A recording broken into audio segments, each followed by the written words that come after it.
AI just designed real proteins that could speed up new medicines, and the same tools are now open for anyone to explore. This is Models and Agents for Beginners, episode 138. Anthropic just showed that its Claude model can run a full protein design experiment from start to finish. Researchers gave Claude the goal of creating small proteins that stick to specific targets in the body. That step matters because it is an early part of making new medicines. Claude did not invent new lab equipment. Instead, it used existing specialized tools the way a scientist would, choosing what to test and interpreting the results. The company published a technical report and open-sourced the exact prompts and data on Hugging Face so others can see what the model was told to do. In the experiment, the best designs worked at a 35% success rate. That number sits far above the 10 to 15% industry average scientists often see when starting from scratch. Think of it like giving a really smart research assistant a lab bench full of tools and saying, "Figure out how to make this molecule stick to that one."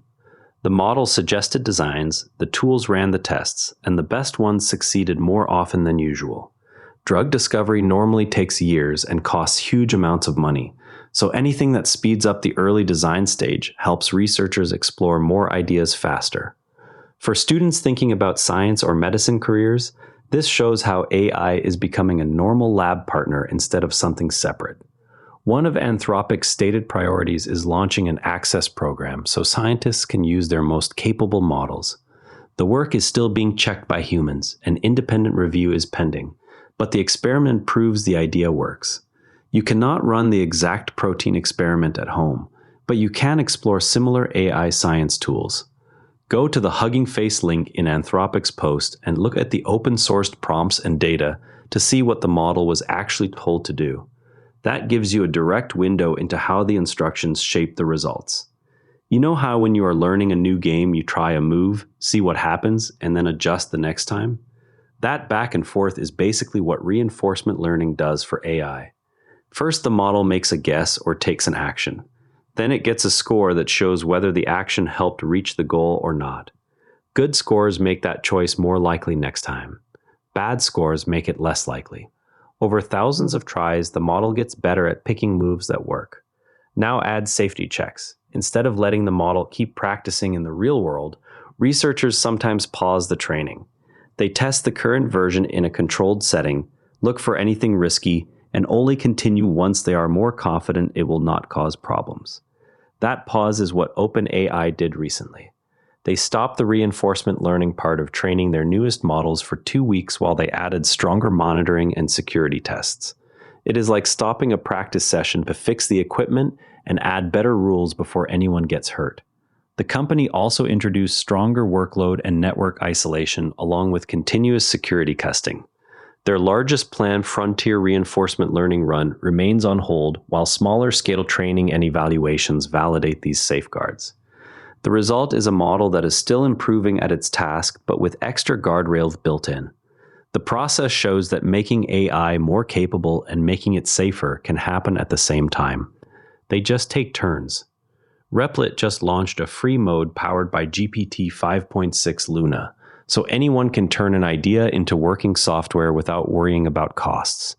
You describe what you want, and the AI helps write and run the code right in the browser.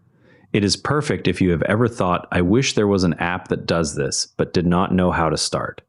Go to replit.com, create a free account if needed, and try typing, "Make a simple to-do list that saves my notes." Then keep chatting to add features like reminders or themes. The new mode removes the worry about running up token costs while you experiment. Meta's new Mac app lets you share your window with its chatbot so it can see what you are looking at and help in real time. You can ask questions about a web page, get suggestions while writing, or even dictate across different apps. If you have a Mac, download the Meta AI app from the App Store and try sharing a browser window with it. Ask it to summarize an article you are reading or suggest edits to something you just typed. Amazon made Alexa Plus completely free for anyone in the US who has a Fire TV device. You can now talk to a smarter version of Alexa without paying extra. If you have a Fire TV, just say, "Alexa, what is new?" and try asking it to recommend a show or control your lights while you are watching something.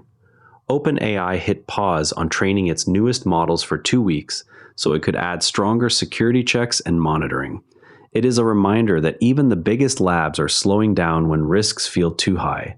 They also expanded multi-stage monitoring for higher risk training and tool-using inference to detect concerning behavior quickly. OpenAI patched a bug where its coding tool accidentally deleted real user files instead of just temporary ones. The update now asks before deleting anything important.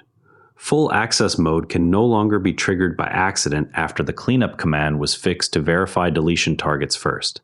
That is it for today. Remember, every AI expert started exactly where you are right now.